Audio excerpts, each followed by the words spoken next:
साया। यूं तो बनारस घाट अपनी खूबसूरती के लिए बहुत प्रचलित है, पर घाट के किनारे कई राज लिए बैठे हैं। ये कहानी शुरू होती है बनारस के घाट के पास बने ममता निवास से, जहाँ प्रिया लाल जोड़े में ममता के घर उसकी बहू बनकर आती है। आओ आओ बहू, घर को अपने पैरों से पवित्र करो। ममता घर की दहलीज पार कर ही रही होती है कि अचानक एक बहुत गंदी सी बास पूरे घर में फैल जाती है।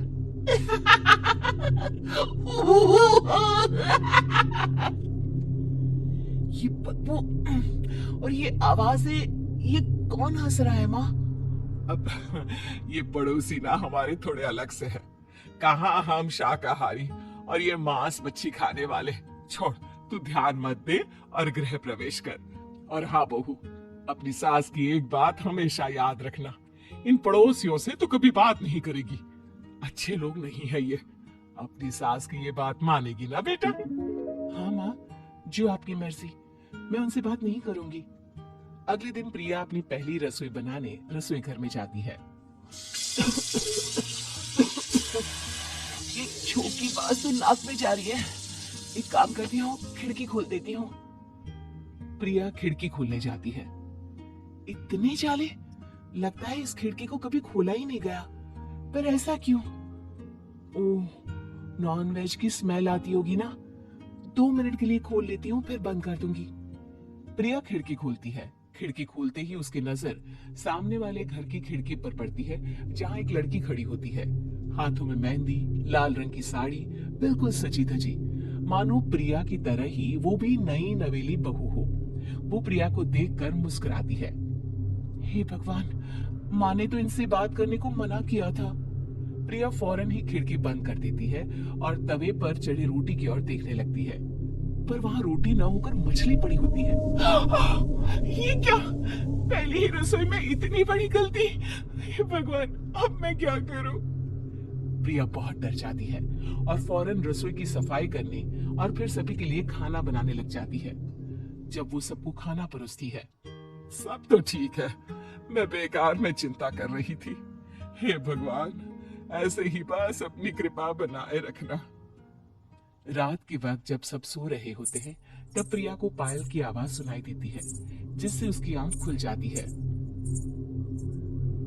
ये पायल की आवाज कहाँ से आ रही है? प्रिया उठकर उस आवाज के पीछे छत की सीढ़ियों तक जाती है। तभी उसे बच्चे की रोने की आवाज आती है। प्रिया छत पर जाती है तो क्या देखती है? वही लाल साड़ी वाली लड़की अपनी गोद में एक नवजात बच्चे को घुमा घुमा कर सुला रही है। तभी प्रिया की नजर उसके पीठ पर पड़ती है। ओह गॉड, ये तो प्रेग्नेंट भी है। सुनिए, बच्चा सो नहीं रहा है क्या? मैं कुछ मदद करूं? नहीं नहीं, आपके घर वालों को अच्छा नहीं लगेगा, मैं संभाल लूंगी।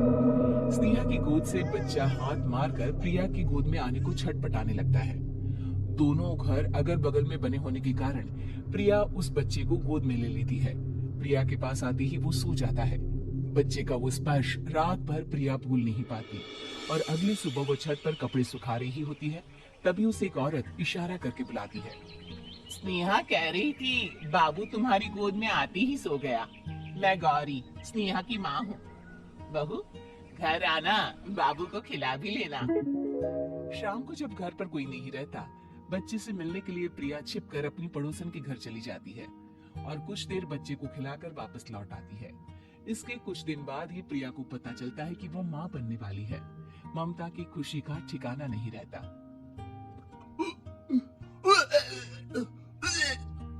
माँ जी, पता नहीं क्यों उल्टी आ रही है। प्रिया भागती हुई वॉशरूम में जाती है तो हरी और लाल रंग की उल्टी करती है। उस उल्टी में से कीड़े निकलते हैं। ये क्या? खून और ये कीड़े! माँ! माँ! प्रिया की आवाज सुनकर ममता दौड़कर आती है, पर बेसिन में कुछ नहीं होता। प्रिया हक्की पक्की रह जाती है। ये सब क्या हो रहा है? प्रिया घबरा जाती है और अपने कमरे में जाकर सो जाती है। डर के कारण वो इतनी थक जाती है कि उसकी आंख लग जाती है। तब उसे ऐसा लगता है उसके पेट पर मानो कोई बैठा हुआ हो। कौन हो? प्रिया के पेट पर एक 5 महीने की बच्ची बैठी हुई थी, जो बुरी तरह जली हुई थी। माँ, तुम ही मुझे लाई ना अपने पेट में। मैं तुम्हारी माँ नहीं हूँ। कौन हो तुम? माँ, देखो मैं जल गई बुरी तरह से। 6 महीने पेट में रहने को भी मुझे नहीं मिला। सहला दो ना माँ।